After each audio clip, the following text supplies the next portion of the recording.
Good day.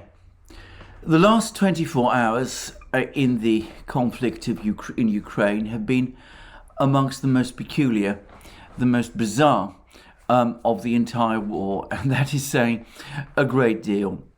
Now, before I get on to our main topic, which is what has happened at the Zaporozhie nuclear power plant, perhaps I'll say a few things about the situation on the battlefields. Now, it's very difficult for me to get a clear sense of what's going on in any battlefield because obviously I'm not physically present.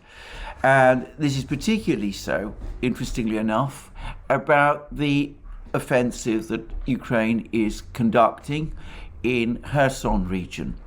Now, what makes this peculiar, what makes this a very strange situation indeed with this Kherson counteroffensive is that if you want to get actual information about what is going on, you have to go almost entirely to Russian sources. The Ukrainian Defense Ministry, the Ukrainian General Staff, say incredibly little about the actual events on the ground. And indeed, shortly before I started making this program, I actually saw a report that the Ukrainian General Staff has said that it will not disclose the names of any villages or settlements that it captures over the course of this offensive, because doing so would render them a target for missile and air attack by the Russian military. Now, if you take a step back and think about it, that is an absolutely bizarre explanation, because the Russians presumably know which villages or settlements or towns or cities are controlled by themselves and which villages, settlements, towns and cities are controlled by Ukraine. So Ukraine refusing to make something public is not denying the Russians information they don't already have. And I have to say that I do wonder whether, in light of this, the true reason why the Ukrainian military are not providing us with this information is because the offensive is not making much progress and, in fact, may be running down. Now, before I proceed with that, can I say again that by necessity, I'm basing what I'm going to say next about this offensive on Russian sources. And obviously they have their own perspective and bias over the events. But given that we have no other option but to rely on them, we have to proceed on the basis of what they say. Now, I'm going to say one particular thing. My experience of this war is that when the Russian Ministry of Defense reports a particular event, it has actually happened. Now, when I say event, I don't mean by this some of these casualty figures that the Russian Defense Ministry has been throwing around, casualty figures of Ukrainian soldiers dead. I've had some difficulty understanding how those are being collated, but I'm going to come to that in more detail later in this program. But in terms of missile strikes, advances, retreats, captures, losses, ammunition dumps destroyed, depots destroyed, that kind of thing, I found that the Russian Ministry of Defense goes out of its way to be reliable. And there are some other Russian sources which I personally have also found reliable, even allowing for their particular ideological biases. Now, everybody who has been following this war carefully or intimately will have come across a collective of journalists, Russian journalists, supposedly, which calls itself Ryba, which has an important Telegram channel, and which regularly publishes updates about the fighting in Ukraine. Now, I found Ryba extremely accurate and reliable. And I have to also say that it's far from being entirely uncritical of the Russian authorities. Sometimes it sort of hints that they could be doing things more effectively than they are.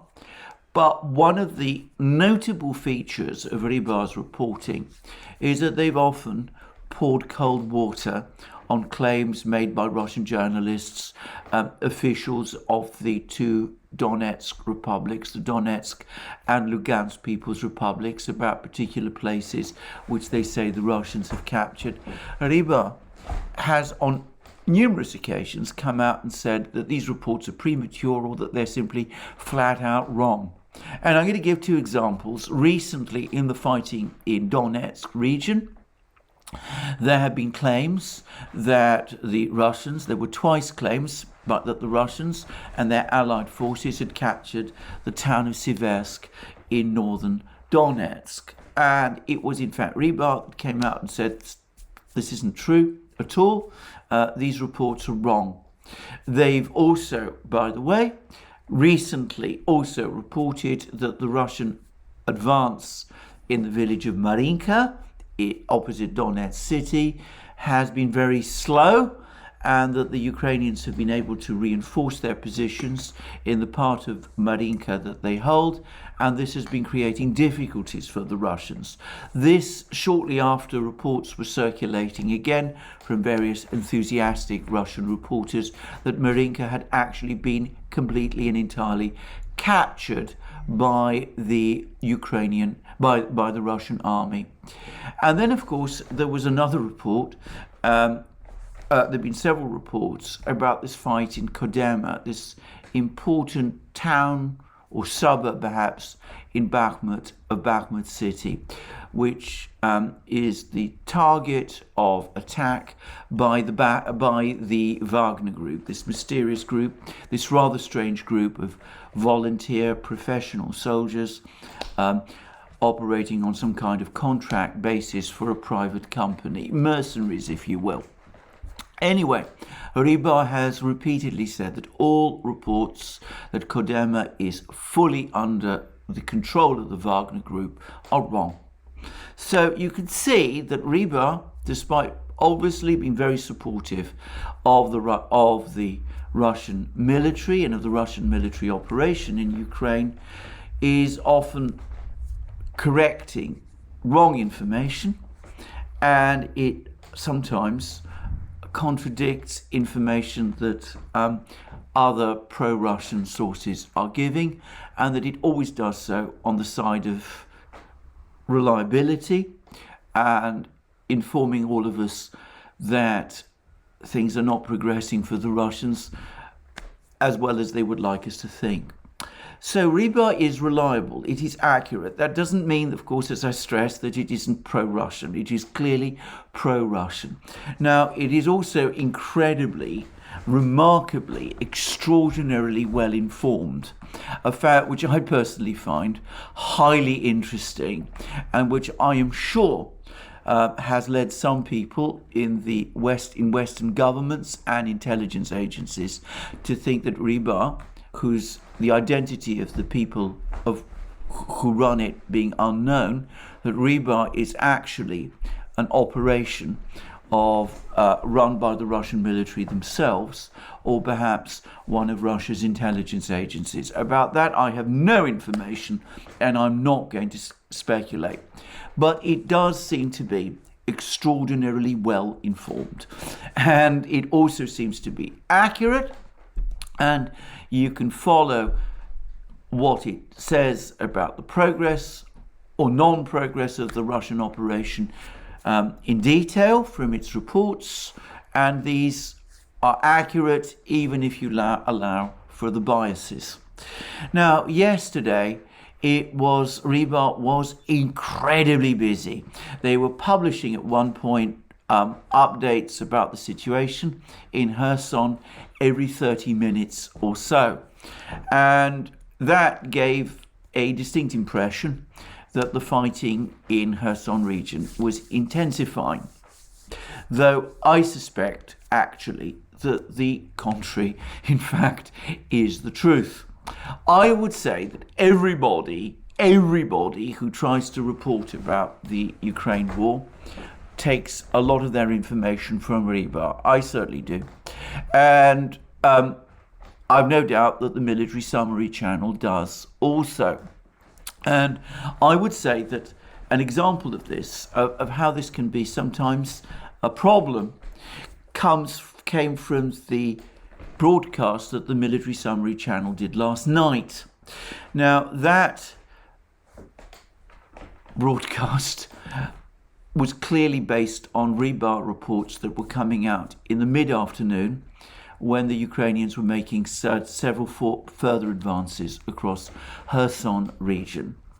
But as the afternoon progressed and turned to evening, much of what had happened, or what Rybar had been reporting earlier, had been reversed. And this is, of course, exactly what you would expect in encounter battles. You see one side advance, then the other side counterattacks, fighting goes on, things go backwards and forwards, and sometimes what seems to be the case midway through the fight turns out no longer to be the case at its end. And it is at the end that you must wait and try to do your summary, though it's not always possible to do it that way. Anyway, the long and the short of it is that there were more Ukrainian attacks on Russian lines in Kherson region yesterday.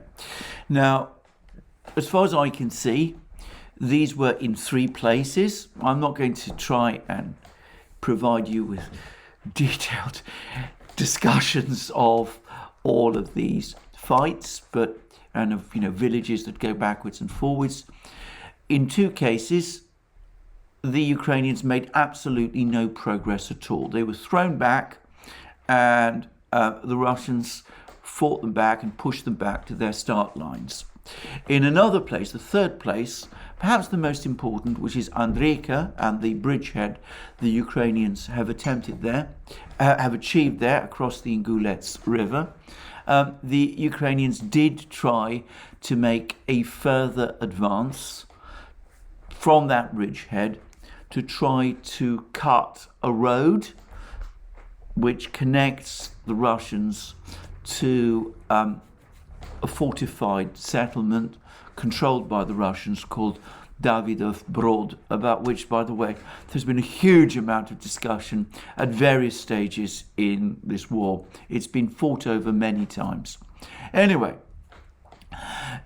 at the time when the Military Summary Channel was reporting, it looked as if based on these Rybar reports, it looked as if the Ukrainians, despite suffering heavy losses, were achieving their objective. They were coming close to cutting this road. But of course, what then happened was that the Russians counterattacked as the Ukrainian advance began to run out of steam. There was heavy artillery duels, and the Ukrainians were pushed back to their start lines, apparently after suffering significant losses. So the overall story, or so it seems to me, is that at the end of the day, at the end of yesterday, 31st August, the situation, the front lines in Kherson region were essentially the same as they'd been at the beginning.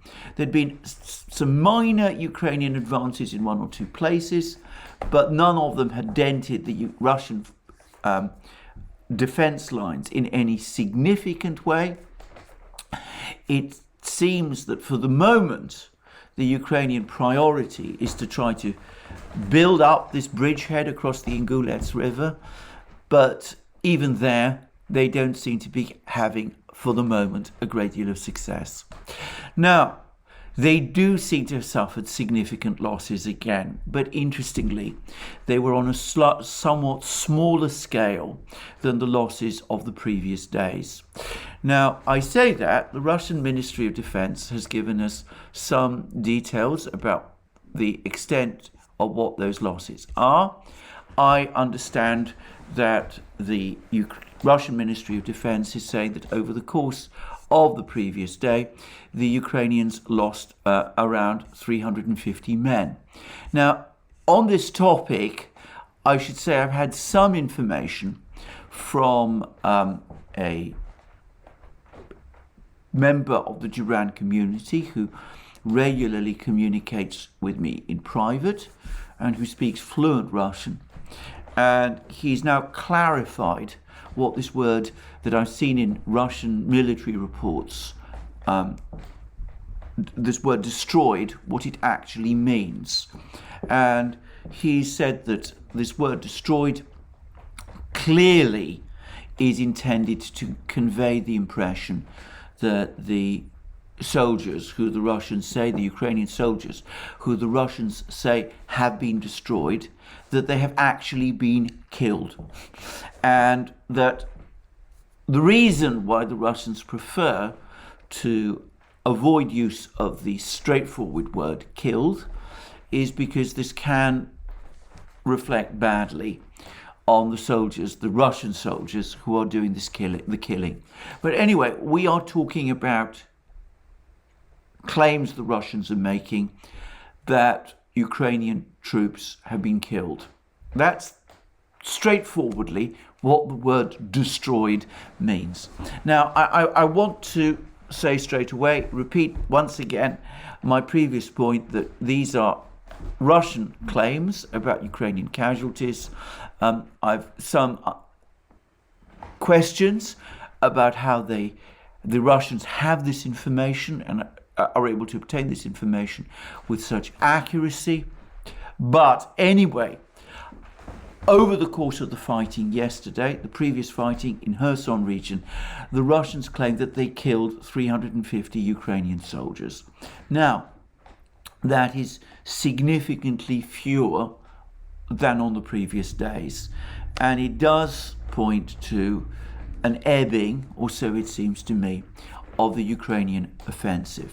Now, the Ukrainians also say, the Russians also say that the Ukrainians lost 31 tanks and 22 infantry fighting vehicles and 18 armored combat vehicles. Now, as far as I can tell, the main Ukrainian attack yesterday was in this bridgehead near Andrika, south of the Ingulets River. And I said that the Ukrainians had made an attempt to try to break the road, to cut the road to the Russian fortified positions at a place called Davidov Brod. I'm going to guess that that was mainly a tank assault, and that is why Ukraine seems to have lost such a large number of tanks, 31. Now, if one takes a step back, one has to ask again this question: how sustainable is this offensive? The Ukrainians are losing men.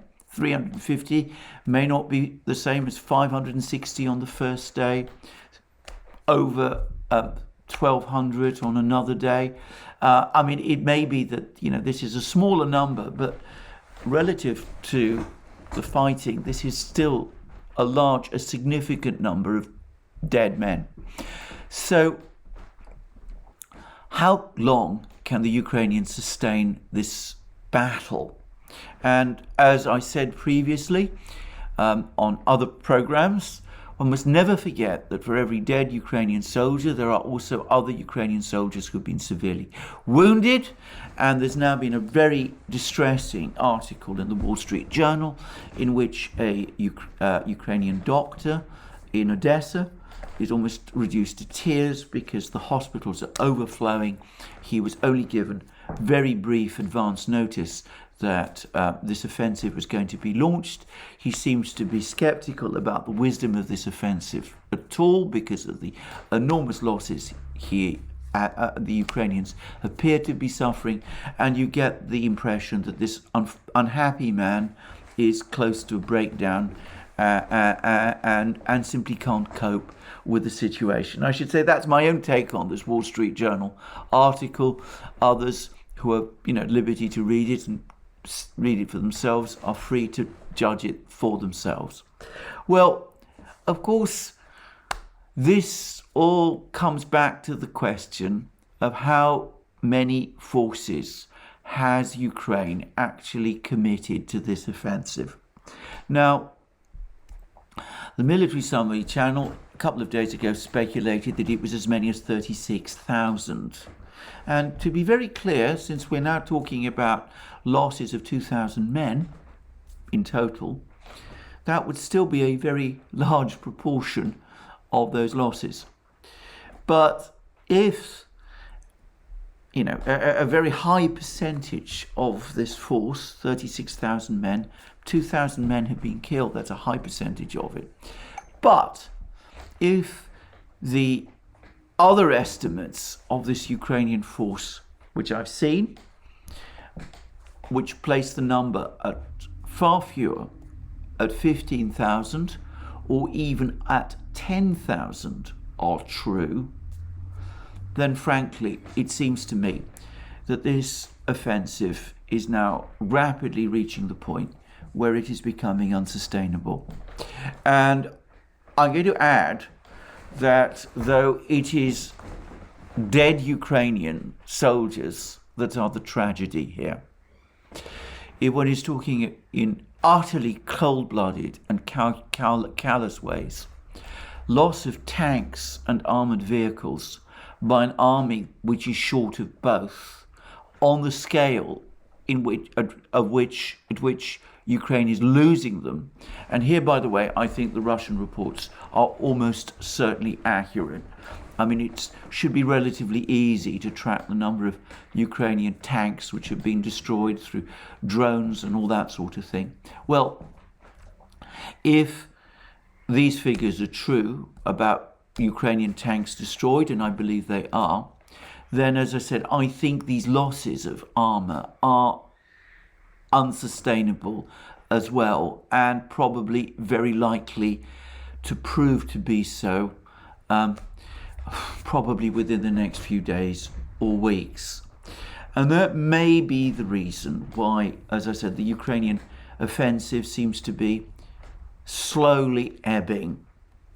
Now, having said that, unfortunately, it is likely that Ukraine is going to persist with this offensive because, as we've discussed, as I've discussed many times, as I've discussed in recent programs, this offensive seems to have been pushed mainly for political reasons, because of the political imperative in achieving some sort of outcome, some sort of sign to the West that Ukraine is still able to keep fighting, is still able to win this war.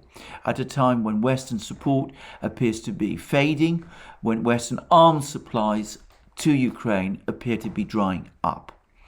Well, I've even heard a suggestion that Ukraine is going to try to keep some kind of offensive going in Kherson region, or at least try to keep the offensive in Kherson region going, at least until the meeting of the defense ministers of the so-called Ramstein group.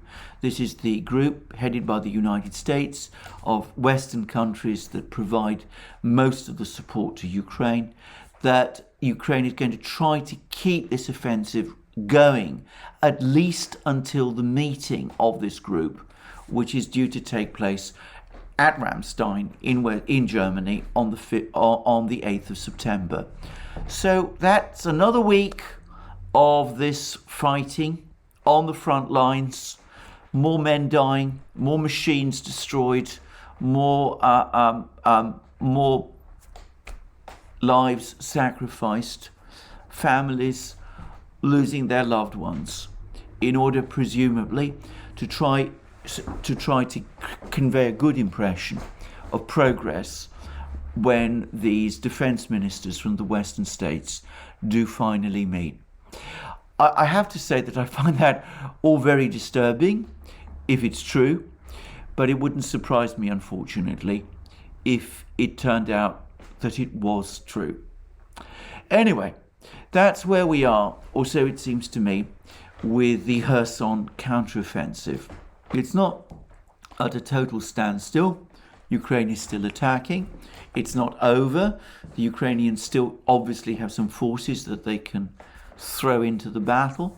There's some suggestions that they're going to try again to advance, this time south from this bridgehead that they have across the Ingulets River. But I mean, that might be dangerous for them, but we will see. But anyway, at least for a week, it seems that this is going to continue. But it all pales with the big news. And this is the extraordinary events that the Russians are telling us, and I stress again, it is the Russians are telling us, have taken place around the Zaporozhie nuclear power station. Because the Russians today have been claiming some utterly extraordinary, indeed bizarre things. This is that Ukraine allegedly sent some kind of assault group of commandos across the Kakhovka reservoir in inflatable boats, apparently 60 men in total, and they were assigned the task of actually storming and capturing the Zaporozhie nuclear power station. However, the Russians claim that they detected their coming and that these men, these soldiers, these commandos, these Ukrainian commandos were tracked down and, as the Russians say, liquidated. Though importantly, the Russians say that at least two of these commandos have now been taken prisoner, and several others are also prisoner in a wounded condition. So the Russians presumably have some physical evidence that they can show for this truly extraordinary, very remarkable claim. And again, there is some reason to think that what the Russians are saying is true. Now, I say this because I find this attack on the Zaporozhie nuclear power station so bizarre that, as I said, it reads like something out of a 1960s film thriller. I mean, it's just Heroes of Telemark stuff, if anybody knows the film I'm referring to. It seems bizarre that this sort of thing can be seriously planned and considered in the real world. But it is consistent with what the Ukrainians have been doing. Now, I've been trying to the extent that I can to avoid too much discussion of what's been going on at the Zaporozhie nuclear power plant, though I have no doubt that the shelling of the nuclear power plant that has been carried out has in fact been carried out by the Ukrainians. It's never made any sense to me that the Russians would be shelling themselves. I mean, that has never made any kind of logical sense. And I've noticed that in the latest Pentagon briefings, the United States seems to be tiptoeing close to the point of admitting that that is the case. Now, President Zelensky has tried to rationalize this fact that it is unquestionably Ukraine that is shelling this nuclear power plant by saying that the Russians have converted the Zaporozhie nuclear power plant into some sort of base. And a few days ago, as I discussed in another video, the British Ministry of Defence published satellite photos which showed a small number of Russian armoured vehicles, armoured personnel carriers drawn up in a part of the plant, and some military trucks. But as I said, these fell well short of showing that there was any actual Russian military base at the nuclear power plant. And certainly they didn't show any sign of fortifications, artillery, air defences, any of the kind of things that you would expect if the Russians really had converted the Zaporozhie nuclear power plant into some sort of military base. Now, of course, if it is true that the Ukrainians thought that they could storm this plant with just 60 men, however well trained and motivated these 60 men are, well, they can't seriously have believed that there was a military base there, a Russian military base there either. I'm assuming that it is only in thrillers and films that 60 men can manage to storm an entire military base with artillery and missiles and presumably the large number of troops that would be located there. But that brings us back to this question: why are the Ukrainians shelling this nuclear power plant? Well, I think this all began as a device to try to bring the nuclear power plant back under Ukrainian control and to keep attention on the Ukrainian war, and that really this was probably all there was to it. But obviously this thing has escalated, and the Russians have refused to withdraw from the nuclear power plant. Instead, the Russians have been furiously lobbying for the inspectors from the International Atomic Energy Agency to come and visit and inspect the power plant. Now, Ukraine at various times has blown hot and cold about this inspection, but it's difficult to avoid the impression that they're not especially keen on this inspection taking place. And perhaps it's not surprising, because if inspectors were to visit this power plant, they would no doubt find that it was indeed the Ukrainians who were shelling it, and that there was no Russian military base there. So that does provide some kind of weird rationale for this attempted storming of the nuclear power plant, because despite the various obstacles that have been put in their way, the inspectors from the International Atomic Energy Agency are indeed heading to the Zaporozhie nuclear power plant. The Secretary General of the International Atomic Energy Agency is there with them. They're driving there by car, and they recently reached the still Ukrainian-controlled city of Zaporozhie on their way to the nuclear power plant. So one can see that there is a kind of rationale here, because if you don't want these inspectors to go to the power plant and to find out that you're shelling it and that there is in fact no military base there, then obviously you need to in some way bring it under your control, create a fight, keep those inspectors away. And of course, it could also be the case that if Ukraine was trying in some way to gain control of this nuclear power plant, and that this is the reason for all this shelling, well, the Ukrainians could also have said, well, look, we're now in control of this nuclear power plant. It would be extremely dangerous if the Russians attacked the nuclear power plant, so leave us in control.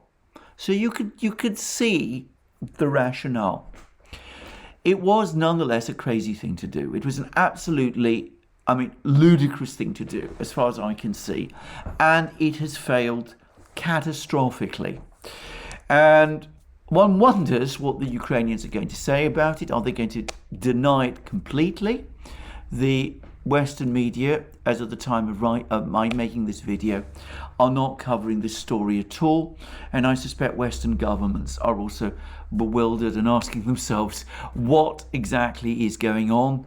And maybe there's urgent telephone calls to Kiev trying to find out what the Ukrainians have been up to.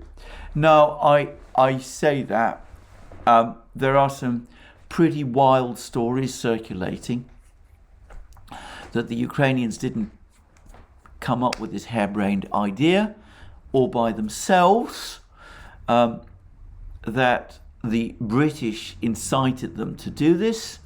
And there's even one suggestion, which I have to say I discount, which is that Boris Johnson came along to Kiev and proposed this whole crazy plan to Zelensky whilst he was in Kiev, and that it was the British who are ultimately behind this, and supposedly the intention partly was to enable Boris Johnson to remain Prime Minister because there would have been this huge crisis over this nuclear power plant. I have to say, I find this entirely far-fetched, and I mean, even when dealing with personalities like Boris Johnson and Zelensky, this goes altogether too far for me.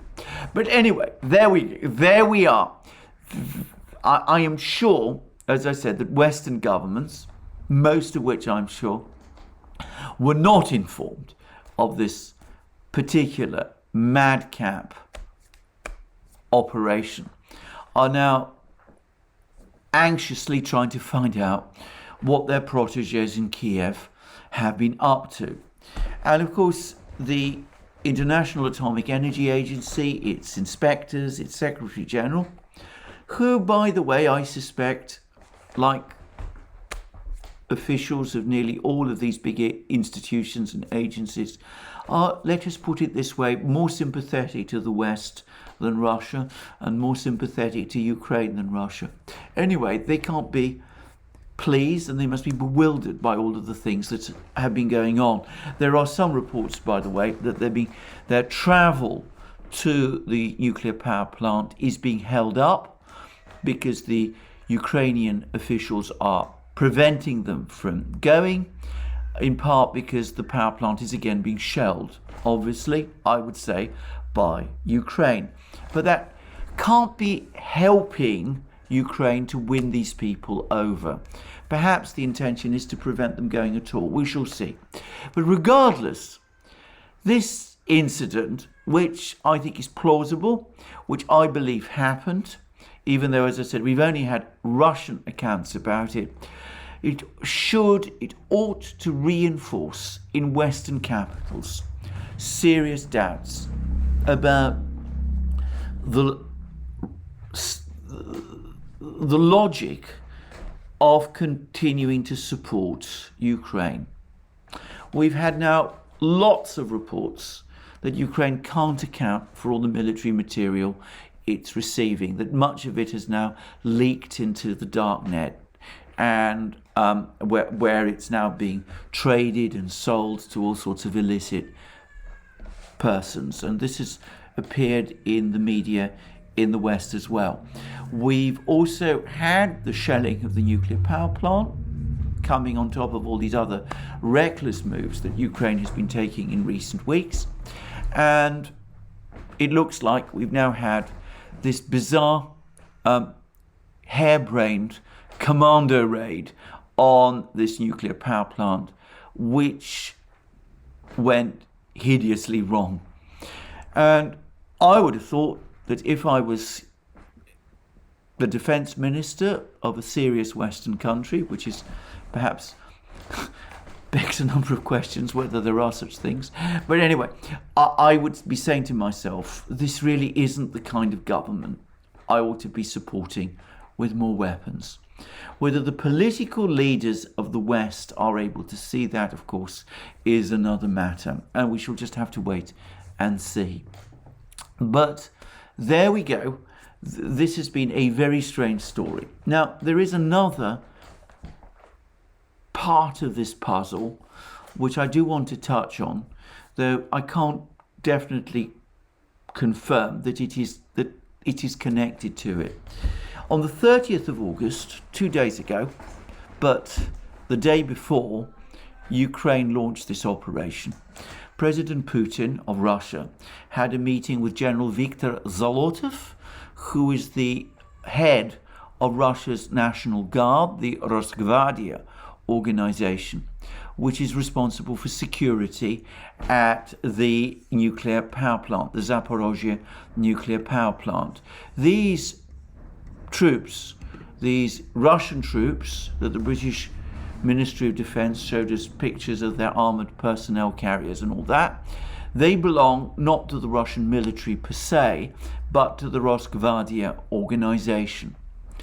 And this is a very strange meeting. We are only given a very, very brief account of what Putin and Zolotov discussed with each other.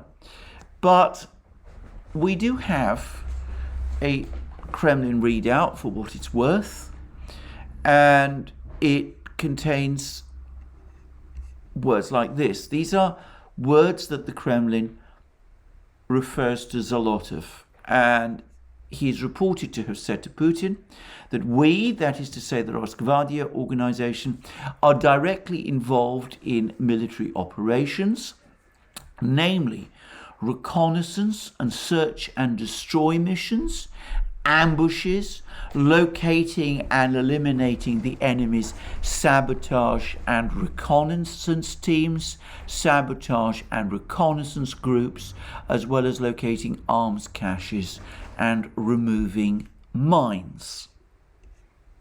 Now, it could be that that's just a coincidence and that this meeting is completely unrelated to these events at the Zaporozhie nuclear power plant.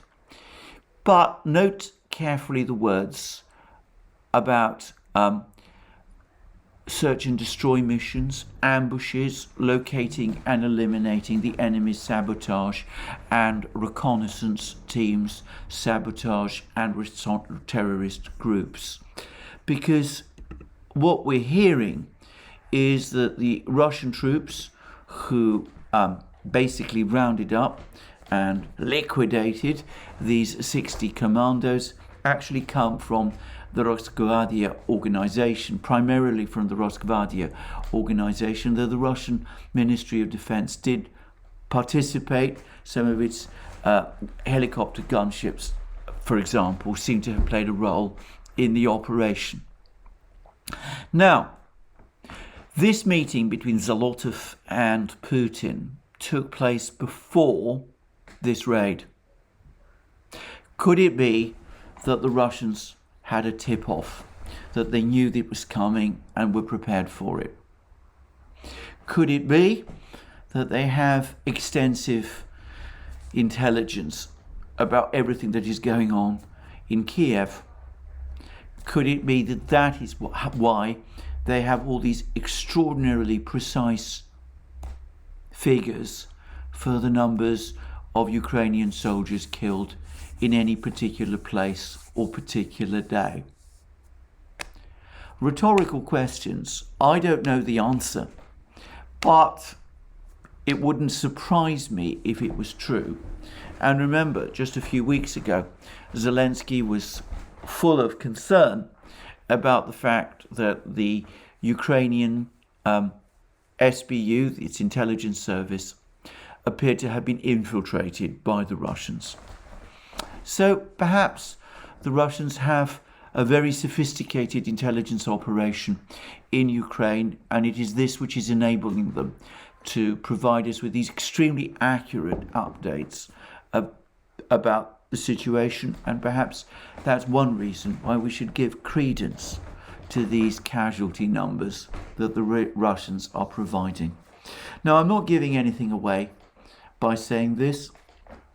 I'm sure that Western intelligence agencies, Ukraine's own intelligence agencies, Western governments have been asking these questions to themselves for ages, and that they must be wondering about the level of security in Kiev.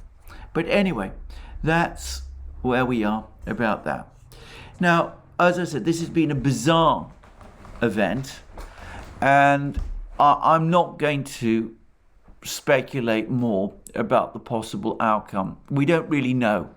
But it does show to me how dangerously out of control the situation in Ukraine now is, and why it is incredibly urgent that it be brought to an end quickly. And as I said, it does reinforce the doubts which I'm sure many people must feel about the Ukrainian government.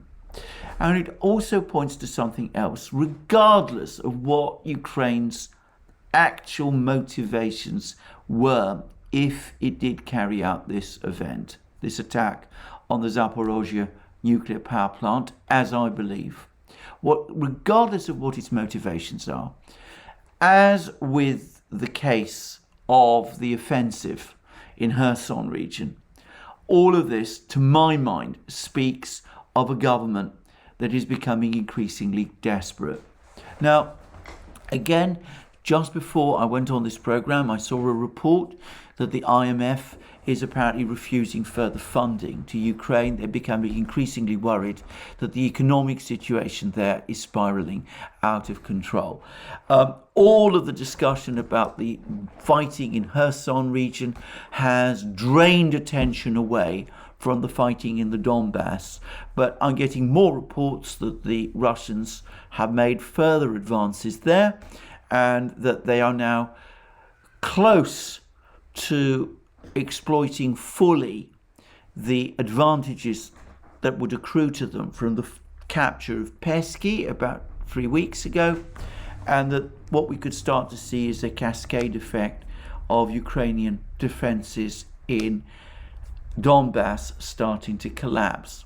We're also hearing reports of trains rumbling from Ukraine's interior towards Kharkiv, perhaps because Ukraine is planning some offensive there, or possibly because they're worried about the situation there. And by the way, we're also getting film of vast convoys of Russian tanks, infantry fighting vehicles, guns, and all of that crossing the Kerch Bridge from Rostov into Crimea, perhaps heading for Kherson to counter this offensive, perhaps in preparation for an offensive on Nikolaev, who knows? But maybe this is the famous third corps we've been hearing about so much about, Russian third corps coming into joining the battle, or maybe not. Anyway, whatever it is, those films of these convoys of armoured vehicles crossing the Kerch Bridge have indeed appeared. So altogether, the cumulative effect is of a government that is starting to lose its nerve and is lashing out in all kinds of strange ways. It's launched this counteroffensive, probably under a great deal of Western pressure, but apparently against the advice of its own generals. And it seems to have undertaken this very bizarre raid on the Zaporozhie nuclear power station, which it has also been shelling. So, a government that is desperate is going to start doing increasingly desperate things. I fear and worry that the most dangerous period in this war has just about reached us. The next few weeks in Ukraine are going to be very hot. They're going to be very hot at the same time as the next few weeks and months in Europe are increasingly looking like they're going to be extremely cold. The European Union published its emergency plan to deal with the gas crisis in Europe. It wasn't any sort of plan, and we're now hearing more and more reports that German factories are starting to stop production, which, in the words of German Vice-Chancellor Robert Habeck, is alarming. Well, all of that I'm going to discuss in my next program. Well, that's me for the day on this sort of day after these really extraordinary events. Hopefully we'll have clarity, a bit more clarity about what exactly is going on before very soon. And anyway, I will keep you updated to the extent that I can. Thank you for joining me. More from me soon. Remember, you can find all my videos and Alex Christophorou's videos and the Duran videos on our various other platforms, Locals, Rumble, ODYSEE, BitChute, and Telegram. You can support our work via Patreon and Subscribestar. You can also go to our shop, buy all the great things you will find there, our mugs, our hats, our hoodies, our sweatshirts, our t-shirts, and all the rest, our bomber jackets and all the rest. And last but not least, if you've liked this video, please remember to press the like button and to check your subscription to this channel.